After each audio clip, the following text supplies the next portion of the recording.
Montes, I know, I've met Aurelio Montes a couple times.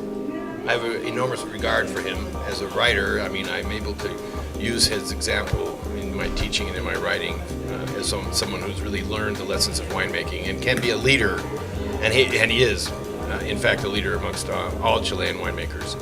I think the high-end icon wines are nice. They win awards. They make a lot of splashes. There is a lot of wine out there, very many countries, and the quality is all over getting better and better. Chile has a strong presence in the Asian markets, but I'd like to see more of the high-quality, high-end products hit our shores. It's the hottest market in the world, and we have millions of thirsty consumers waiting for the wines.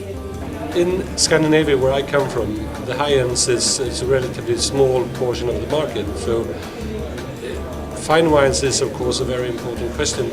That during this week we, the judges, the international judges here, can get a flavour of all different kinds of opinions about Chile and different perspectives on what's happening in Chile, and hopefully go away with a really broad picture of the modern Chile, because like I say, it changes very, very quickly, and I think it's really good to talk to lots of different people, have lots of different perspectives about that. I've done a study for my Master of Wine dissertation recently on the UK market, and it showed it was surprisingly positive. It's a difficult time to sell premium wine. A lot of countries are trying to push premium wine because the bottom end of the market is fierce competition and there's no loyalty. So everyone's trying to build a premium profile. So it's very difficult to do that, but it's a long-term work, and I think Chile can do it and should do it. Singapore and Tokyo. For both of those markets, I think it's very important actually to lead with your premium wines. Singapore, because of its taxes on wine, doesn't have much of a low-end market, and the wines that it does have at the low end are very generally tend to be poor quality. That's not a very good association to make with Chile. You've got the wines at the high price points that really match those price points in terms of quality. So you must go in with those wines particularly. Make the best wine you can out of that piece of land and then charge what you need to charge for it.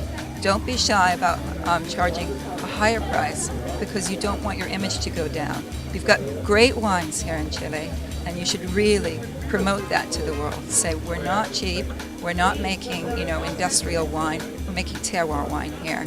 And we're asking a fair price for the terroir wine that we're making.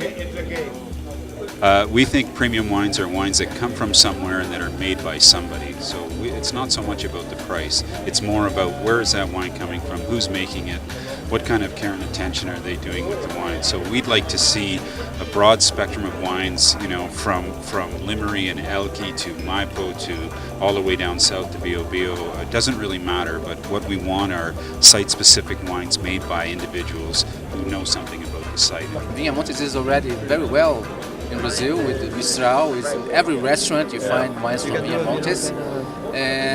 But I think the Vinha Montes should show better the top wines. This is go for Vinha Montes. We know very well the low range of Vinha Montes, as I told you, are in every restaurant, but they need to show more the high-end wines.